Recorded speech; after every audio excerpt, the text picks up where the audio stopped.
Tenemos hoy nuestro primer invitado, porque hoy el programa va a versar sobre diagnóstico genético preimplantatorio, sobre el DGP. Y tenemos con nosotros esta tarde el placer de recibir al doctor Luis González Viejo, director del Laboratorio de Reproducción Asistida de Unilabs aquí en Madrid. Muy buenas tardes. Hola Paco, buenas tardes. Buenas tardes y muchísimas gracias por estar con nosotros hoy. A vosotros por invitarme. Como decíamos, hoy el programa va a estar íntegramente con el tema del DGP, del diagnóstico genético preimplantatorio. Evidentemente, para empezar, vamos a conocer qué es esta técnica, qué es el DGP. Doctor. Bueno, el DGP es una técnica accesoria a las técnicas de reproducción asistida, en concreto a la FIV, que lo que nos permite es hacer un estudio de la carga genética de los embriones. Nos permite estudiarlos tanto a nivel estructural como a nivel del número de cromosomas que porta el embrión.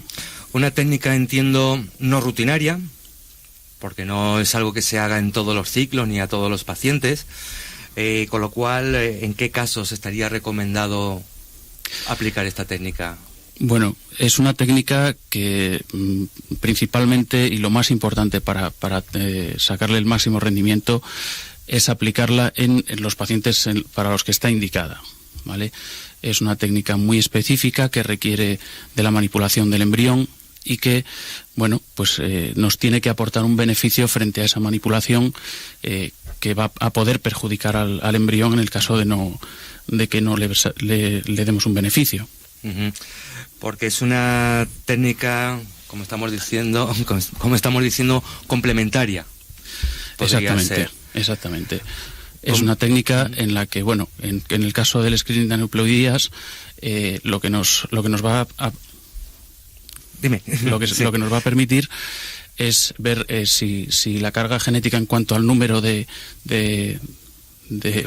cromosomas es correcta o no. Uh-huh. O sea que aparte de ver de forma individualizada esa dotación cromosómica, lo que intentamos averiguar es en el embrión, una vez formado, si está bien cromosómicamente o no. Quizás también es una de las causas de los abortos de repetición. Uno de los momentos en que podemos aplicarlo. Hay varias causas en las que la tasa de aneuploidías en los embriones puede estar elevada. Una de ellas es los abortos de repetición. La edad materna, evidentemente, por encima de 35 años comienza a haber un aumento en la tasa de aneuploidías que puede haber en los ovocitos. Uh-huh.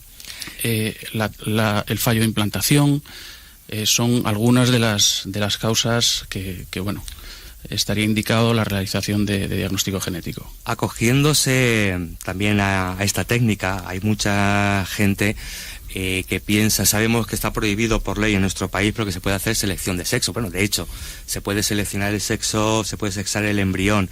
¿En qué casos se puede hacer? En nuestro país la selección de sexo... Y que sea legal hacerlo. Exactamente. No está permitida como tal, solamente en los casos en los que alguna enfermedad hereditaria que esté ligada a los cromosomas sexuales y que no se pueda evitar de otra manera, en esos casos sí estaría permitido el sexado de los embriones, una selección de sexo, ¿vale? Con el diagnóstico genético, aparte de valorar la dotación cromosómica, también lo hablaremos también luego con nuestra siguiente invitada más a fondo, podemos valorar un sinfín o un gran número hoy en día ya de enfermedades monogénicas. ¿Qué es una enfermedad monogénica, para empezar? Bueno, las enfermedades monogénicas son enfermedades que afectan o bien a uno o varios genes. Uh-huh. Y que, bueno, bien pueden ser autosómicas dominantes, pueden estar incluso en cromosomas sexuales, y que lo que vamos a hacer al seleccionar embriones con enfermedades monogénicas es intentar que la descendencia no tenga la enfermedad de la que puedan ser portadores los padres. Y aquí llegamos a una duda que se plantean muchas veces los pacientes y no pacientes también. ¿Qué pasa cuando hacemos un DGP a una corte de embriones, de un ciclo? ¿Qué pasa con los que presentan alguna alteración? ¿Qué pasa con esos embriones? Esos embriones son embriones, como tú has dicho, con una alteración y lo que pretendemos es velar por la salud tanto de la madre como de la descendencia, como indica la ley. Por lo tanto, son embriones afectos bien de una cromosomopatía o bien de una enfermedad monogénica, que normalmente suelen ser graves. Entonces, bueno, pues son embriones que no se van a utilizar para reproducción. Y si llega el caso, por ir un pasito más allá, de que tenemos embriones que son solamente portadores de algún tipo de enfermedad, ¿son también válidos? ¿Pueden ser transferidos? ¿Se dedican para investigación? ¿Qué podemos hacer con estos embriones que a lo mejor la propia pareja decide no transferírselos? Es que si el embrión es portador, va a desarrollar la enfermedad, entiendo, al hacerle... no sé a qué te refieres con portador. No, me refiero, por ejemplo, a enfermedades. Portadores sanos. Claro, portadores sanos. El embrión es sano, quiere decir, el futuro niño va a ser un niño sano, pero va a portar ese gen que en él a lo mejor no va a dar la cara, pero que a lo mejor en su descendencia puede que sí.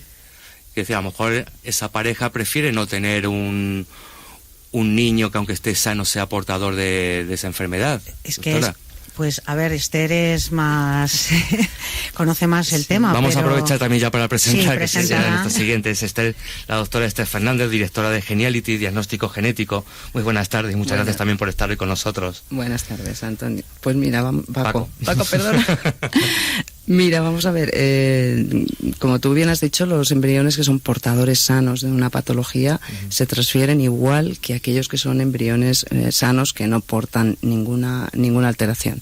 Siempre que tengamos un diagnóstico genético, vamos a tener muy claro qué embriones son los que están afectos o enfermos de una enfermedad concreta. Los portadores nunca se descartan, nunca. Portadores sanos. ¿Puede descartarlo la propia pareja? No.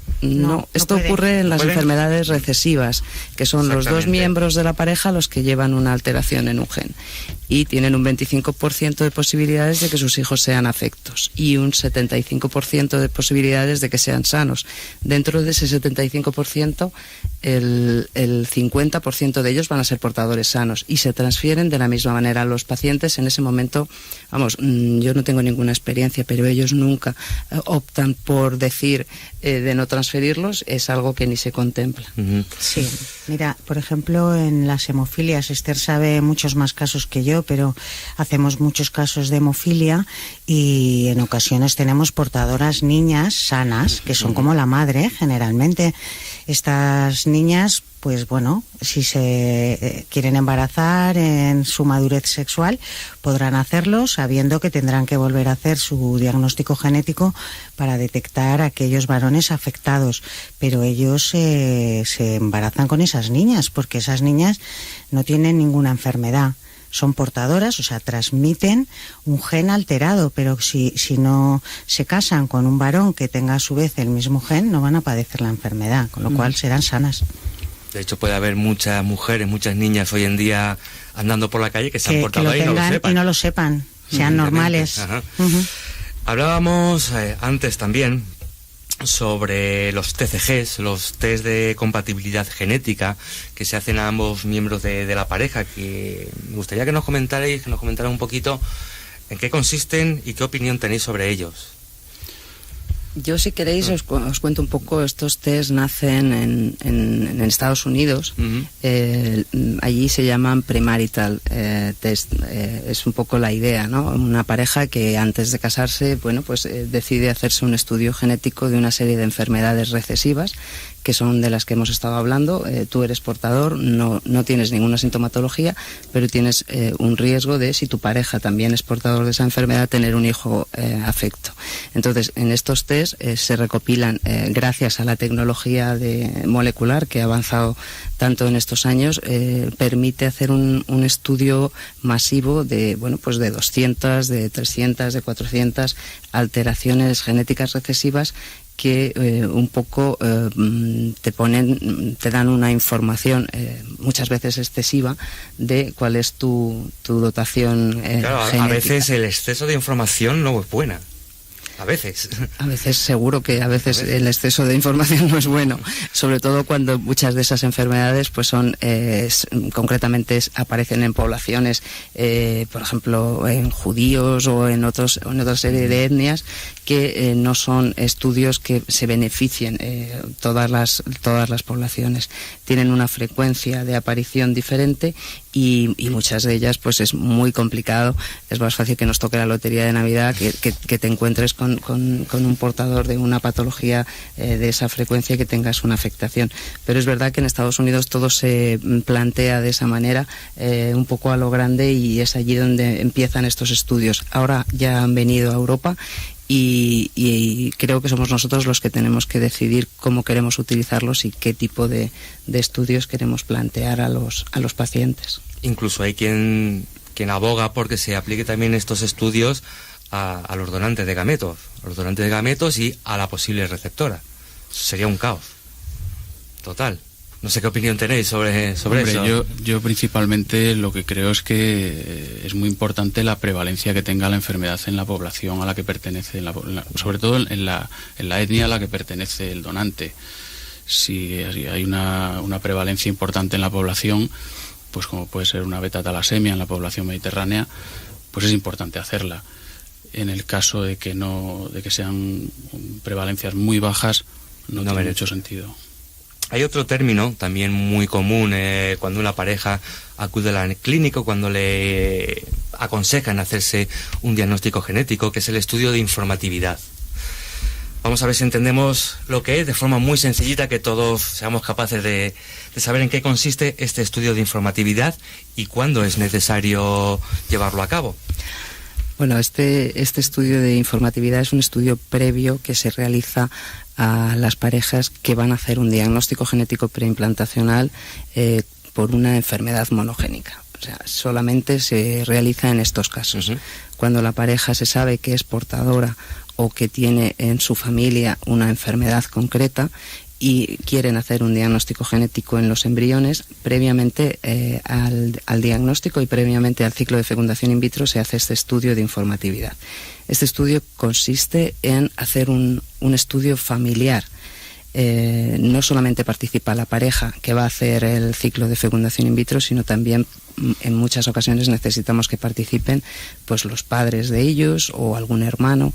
En este sentido lo que hacemos es analizar el cromosoma concreto, donde nosotros sabemos que está el gen alterado y la mutación concreta que tiene esa persona, y lo que hacemos es analizar ese cromosoma tanto en la pareja, en la persona que lleva la enfermedad, como en los familiares, de manera que seamos capaces de determinar cómo es, cómo pintar, ¿no? Es una manera de poder diferenciar qué cromosoma es el que lleva la enfermedad en la pareja.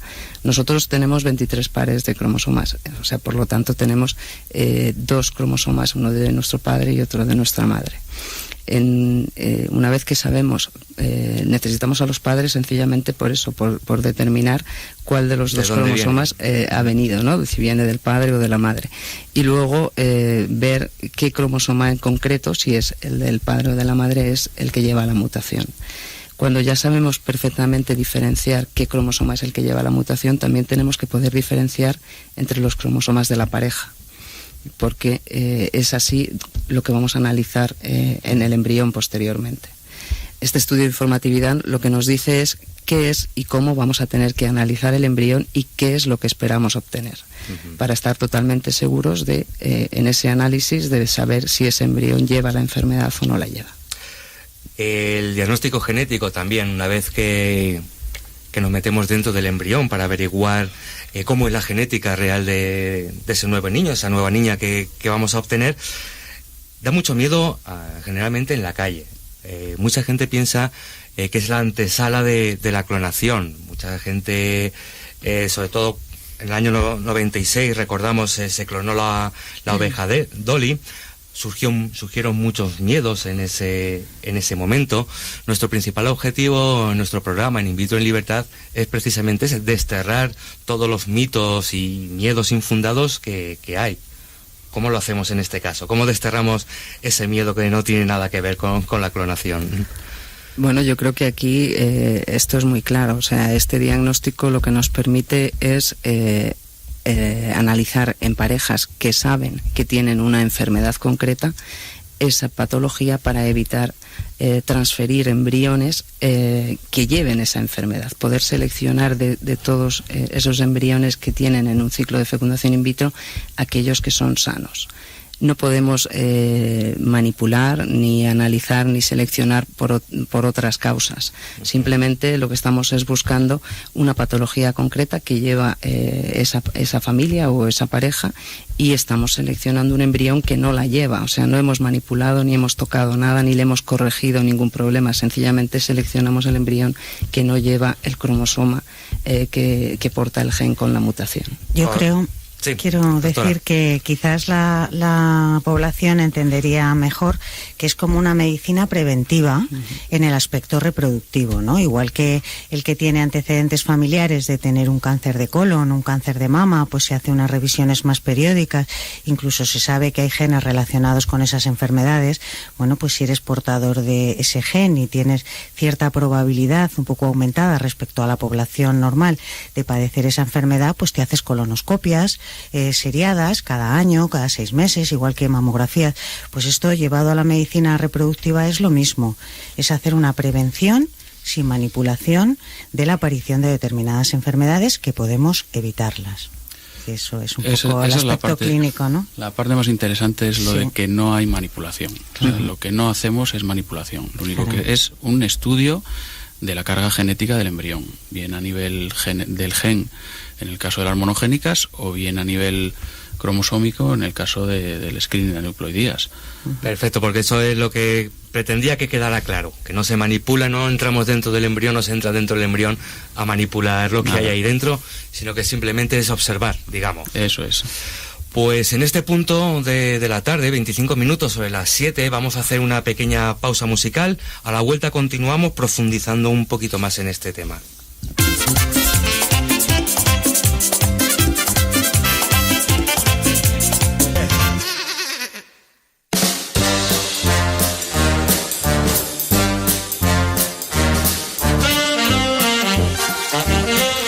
Media hora por delante para seguir tratando el diagnóstico genético preimplantatorios con nuestros dos invitados, con el doctor Luis González Viejo, con la doctora Esther Fernández y con nuestra colaboradora de siempre, la doctora Garijo. Continuamos, doctora Fernández. Hemos hablado ya de muchos casos y muchos conceptos que entran a formar parte de esta técnica. Hay otro concepto que ha tenido mucha repercusión, son los llamados bebés medicamentos.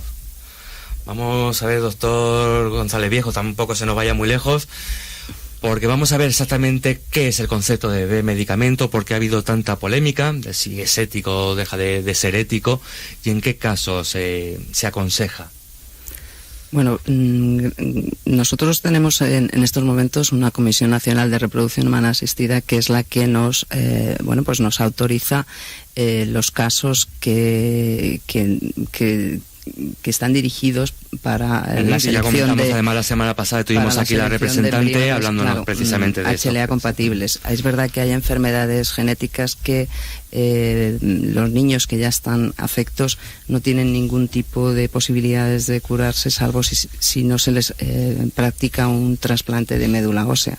Y en este sentido, el trasplante de médula, cuanto más compatible, mejores posibilidades tienen de supervivencia.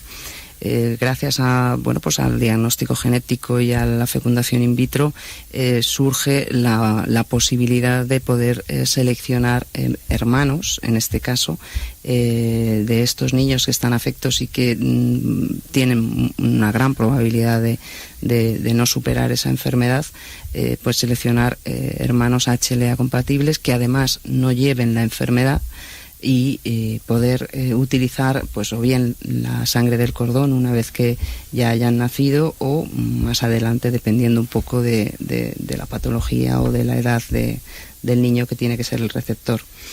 Estos casos tienen una indicación clínica clara que, por supuesto, la dan los especialistas, los oncólogos infantiles, y tienen muy bien seleccionado a los pacientes que pueden beneficiarse, ¿no?, de este tratamiento, porque es un tratamiento que primero la madre tiene que llevar una fecundación in vitro, tenemos que hacer un diagnóstico genético de selección de embriones. El porcentaje que tienes de encontrar un embrión HLA compatible es aproximadamente del 15%, no supera el 15%. O sea, tiene una serie de limitaciones, por lo tanto hay que seleccionar muy bien a los pacientes que se pueden beneficiar. Y por supuesto la Comisión Nacional será la que al final nos dé el visto bueno a llevar a cabo todo este proceso. ¿Y entendéis las críticas de la parte más conservadora de la sociedad cuando se hablaba de estos temas? Se ponían, llevaban las manos a la cabeza. Bueno, yo creo que como en todas estas cosas, las críticas suelen partir de la desinformación. Y como no, además, en estos casos que requiere, es un tratamiento multidisciplinar en el que intervienen un montón de profesionales, desde el ginecólogo de reproducción asistida, el laboratorio de reproducción asistida, los genetistas, hematólogos, etcétera, requiere de una coordinación muy grande. Además, como ha dicho la doctora Fernández, son unas tasas de éxito bastante bajas. Si no recuerdo mal, lo que dice la SEF es un 18% exactamente, para conseguir un embrión sano. Entonces, y compatible, sano y compatible, efectivamente, que no es solo... Claro, no buscamos solamente que no esté afecto. Entonces, bueno, son pocos los casos, hay poca información, y posiblemente es responsabilidad de los profesionales el no divulgar todo lo bien que se debe este tipo de información. Para eso estamos aquí, doctora. Pues yo creo que lo primero que es feo y está mal titulado, rotulado, es llamar bebé medicamento, ¿no? Tenemos la manía de poner mal las etiquetas, sí. Yo creo que una pareja que tiene un niño afectado de esa enfermedad y que ojalá tuviera hermanos compatibles, como ha dicho la doctora Fernández, pues bueno, si los tuviera, esos niños serían los donantes para su hermano enfermo. Bueno, pues es sencillamente eso. Si no los tienes, los tendrás si puedes. Y es buscar esa forma que tienen los padres de ayudar a un hijo con toda su energía y de usar todas las estrategias que tiene la medicina a su alcance para poder ayudar a ese hijo que quieres tanto, ¿no? Y al otro también lo vas a querer, y además pues le va a ayudar, que si ya hubiera existido lo estaría haciendo, pero como no existe, pues lo vas a buscar. Y yo creo que eso es absolutamente lícito y ético hacerlo. Hombre, yo creo que además de todo esto no es un bebé medicamento, como bien dice la doctora, sino que además es ganar otro hijo. Es decir, el tema es que es ganar 2 hijos en el caso de que todo salga bien. Pues seguimos avanzando. El DGP, el diagnóstico genético, que es de lo que estamos hablando hoy, digamos que el trabajar con esta técnica aúna 2 laboratorios: el laboratorio tradicional de reproducción asistida de las clínicas de fertilidad que hay en cualquier ciudad, y también el laboratorio más específico de genética. Así que vamos a ver qué se trabaja en cada uno de ellos. A las pacientes, a los pacientes, a todos nos gusta saber qué ocurre en la cocina de todos los centros, qué pasa cuando nos aconsejan una técnica y nosotros no lo podemos ver directamente. Así que vamos a empezar por el laboratorio de reproducción asistida. Cuando hacemos un DGP, exactamente cómo se lleva a cabo esa extracción de células del embrión. Vamos a ver si lo conseguimos explicar para que nos entienda todo el mundo, para que todos visualmente veamos cómo se está haciendo un DGP. Bueno, los pasos a seguir es una fecundación in vitro convencional, bien por microinyección o bien por fecundación in vitro convencional, y llevamos los embriones bien hasta el 3er día de desarrollo o bien hasta el 5.º día de desarrollo. En esas dos fases de desarrollo se puede hacer la biopsia. Si se hace en el 3er día, tendremos un embrión en células, entre 6 o 10 células aproximadamente.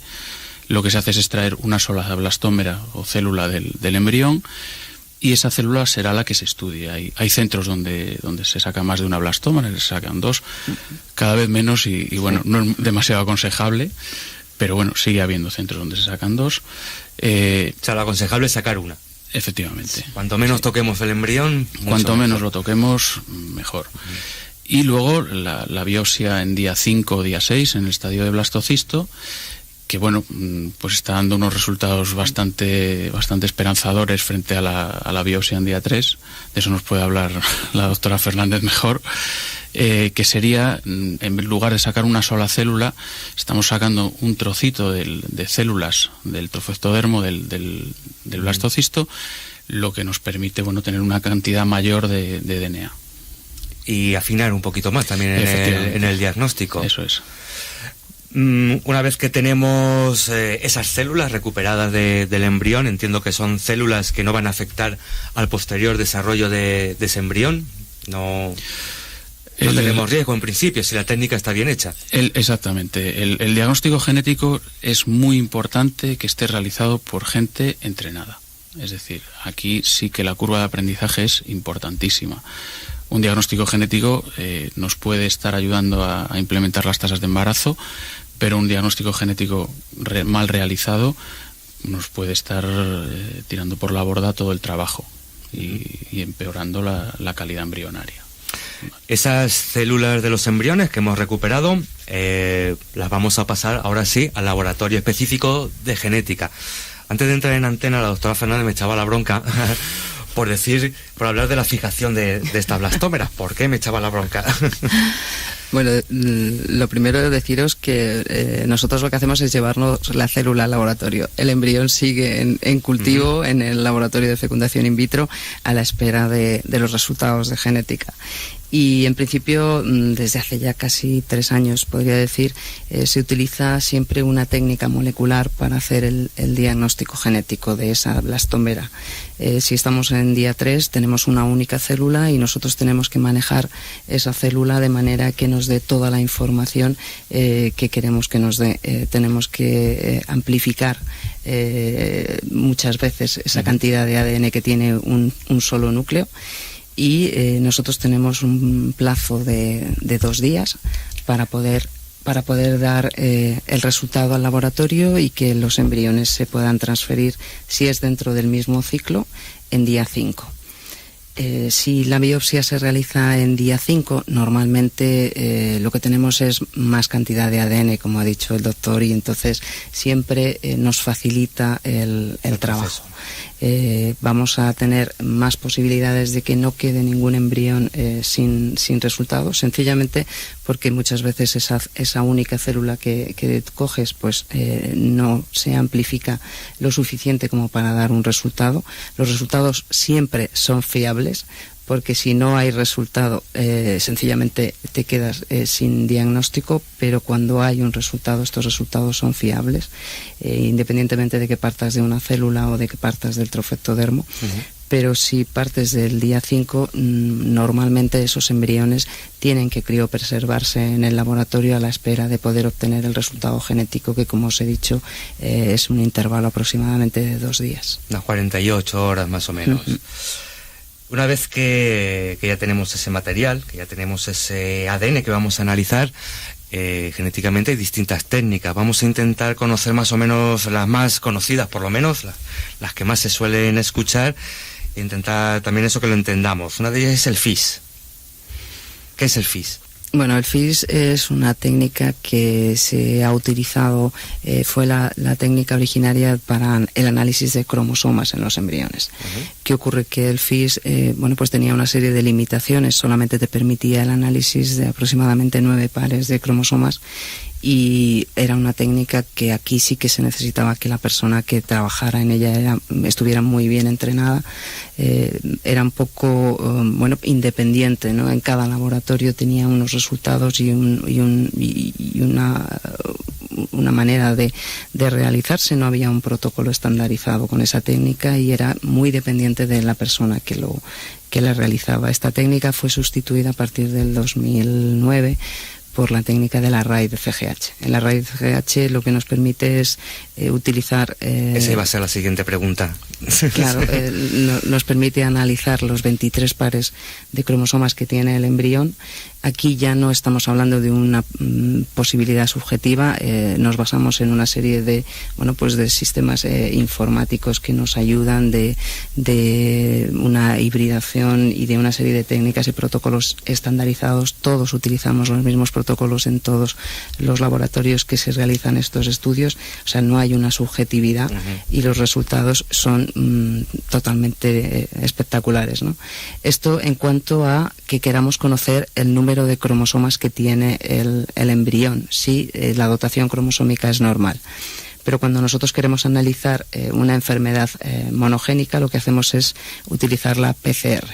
La PCR es, últimamente, yo creo que todos hemos oído en los telediarios, a este se le ha hecho una PCR y además por lo del ébola. Con el tema del ébola, es verdad. Parecía que la PCR era la prueba exclusiva del ébola. Sabía perfectamente en qué consiste. Bueno, la PCR simplemente lo que hace es ayudarnos a amplificar una zona concreta del ADN que nosotros queremos estudiar, de manera que tengamos una cantidad suficiente de esa zona concreta con respecto al resto del genoma, y poder analizar pues mutaciones que son los que originan las enfermedades, y poder seleccionar aquellos embriones que no tengan esa enfermedad. O sea, son las dos técnicas estrella que se utilizan en la genética reproductiva, en este caso en el preimplantacional.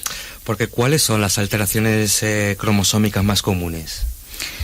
Pues, ¿qué más prevalencia tienen hoy en día? Claro, aquí la doctora nos lo dirá también. Las parejas que van normalmente a los centros de reproducción porque tienen una infertilidad o porque tienen abortos de repetición, en esos casos las alteraciones que nos encontramos más mayoritariamente que puedan heredar los embriones son las translocaciones. Las translocaciones entre cromosomas.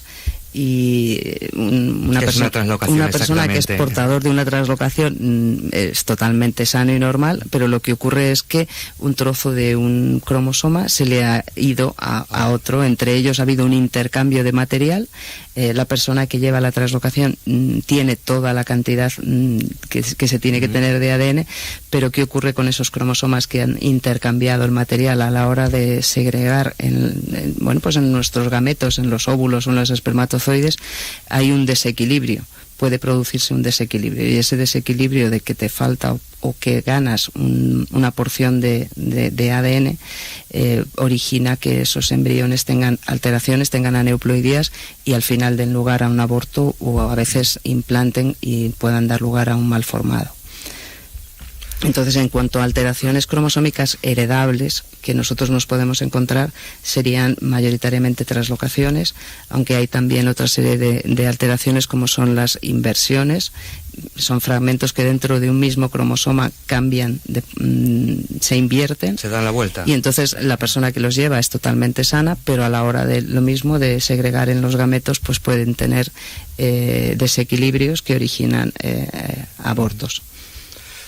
No sé si tenéis, supongo que sí, más o menos, los tratamientos en cuanto a enfermedades monogénicas. También habrá una prevalencia de unas sobre otras, intuyo. Yo te diría que nosotros hemos analizado más de 50 enfermedades diferentes. Es verdad que hay una prevalencia en cuanto a la frecuencia poblacional, claro, de esas enfermedades. Tenemos que... Aquí hay un intercambio de datos. El doctor González Viejo, no sé si también tiene... el consorcio de DGP de la ESRE publica en 2011 una revisión de los 10 últimos años, de los 10 últimos no, del 97 a 2007, una revisión general de todo el diagnóstico genético. Y pues los datos en cuanto a enfermedades monogénicas, las 4 principales son, en primer lugar, la fibrosis quística, seguida de la distrofia miotónica de tipo 1, después el corea de Huntington y la beta-talasemia. A partir de ahí sí que baja la frecuencia bastante, y seguiría el X frágil, la atrofia muscular espinal y otra serie de enfermedades monogénicas. Es curioso que a pesar de que la prevalencia en la población, como bien ha dicho la doctora, sea de esas anomalías estructurales, tenemos que el 61% de los DGP realizados en esos 10 años son de aneuploidías, son estudios de aneuploidías. simplemente el 16% son anomalías cromosómicas estructurales. Es decir, o sea, que básicamente se va buscando cómo está la dotación cromosómica, ¿no? Efectivamente, la mayoría de los diagnósticos genéticos. Simplemente un apunte. Mayoritariamente las parejas que hacen ciclos de screening de aneuploidías no tienen alteraciones genéticas o cromosómicas, no portan ningún tipo de alteración, pero sí tienen tienen una frecuencia más aumentada por su indicación clínica de tener embriones con alteración. Entonces es verdad que mayoritariamente los diagnósticos genéticos preimplantacionales, como es casi lógico, ¿no?, nacen de la fecundación in vitro y la fecundación in vitro está aprovechando esa posibilidad que tiene de seleccionar embriones cromosómicamente sanos para mejorar tanto las tasas de embarazo como para intentar mejorar esos resultados que es lógico que se aproveche de esta tecnología. Esta tecnología nace realmente para la búsqueda de enfermedades monogénicas, pero es una tecnología que tiene muchísimas posibilidades y una de ellas es el poder seleccionar o el poder detectar esas alteraciones cromosómicas que tienen los embriones en esos estadios tan tempranos, de manera que puedas mejorar esas tasas de embarazo en las parejas. Y estas alteraciones intuyo que tiene mucho que ver también con la edad materna. En reproducción, que muchas veces estamos hablando, sobre todo conforme va pasando el tiempo, conforme van pasando los años, las mujeres que se acercan a los centros de reproducción, lo comentábamos también antes de empezar, cada vez tienen una mayor edad. Influye. La principal causa hoy en día de infertilidad, se puede decir que casi ya es la edad materna avanzada. Por encima de los 35 años, la tasa de aneuploidías en los gametos femeninos, en los ovocitos, va en aumento y además aumenta de forma brutal a partir de los 40 años. Por encima de 40 años la tasa de aneuploidías se dispara por encima del 80%. Estamos hablando que mujeres por encima de 42 años llegan a un 85% de gametos aneuploides. Doctora. Bueno, en definitiva, yo vuelvo a dar mi punto clínico al asunto de los porcentajes y de estas enfermedades tan raras. Lo que intentamos, como decía la doctora Fernández, es dentro de nuestra población que algún problema tienen, por eso están en el médico, evitarles una serie de problemas y de enfermedades, como puede ser que aborten mucho, o que los embriones que les pongamos no se conviertan en hijos, ¿vale? Que tengan que reducir el número de ciclos, el número de inversión emocional y económica que invierten en estos tratamientos para que en menos tiempo consigan el hijo en casa, que tanto nos gusta decir, y en definitiva volvemos a buscar una solución para resolver una enfermedad. Una solución más corta, más rápida y más eficaz. Y ahí entra el diagnóstico de aneuploidías y el diagnóstico de cualquier otra enfermedad. Para eso tenemos a las personas que nos ayudan, que saben tanto de genética y que nos informan de cuándo es recomendable o no realizar estas técnicas, y nosotros ponderamos, como decíamos antes, el beneficio de conseguirlos frente a la inversión médica o de otra índole invertida. Y ya para ir acabando, porque nos vamos quedando sin tiempo, muy rápidamente, en el terreno un poquito más mundano, económicamente a la paciente, ¿qué extra le supone en su propio ciclo hacerse aparte también un diagnóstico genético?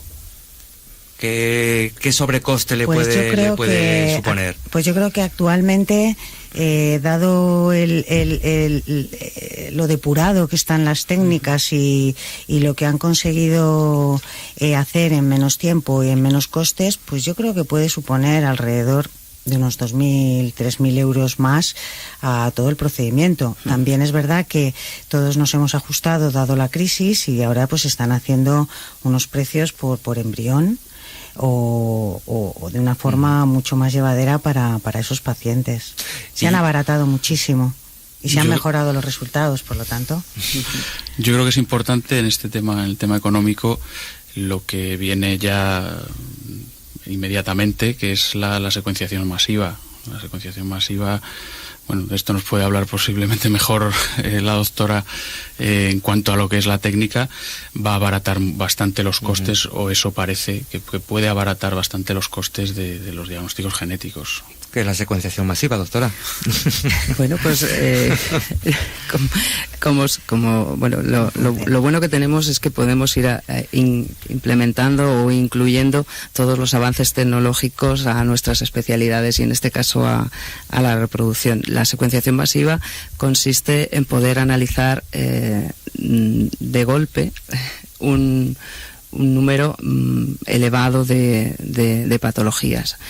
¿Qué ocurre? Que estamos ya metiéndonos en la era del microchip.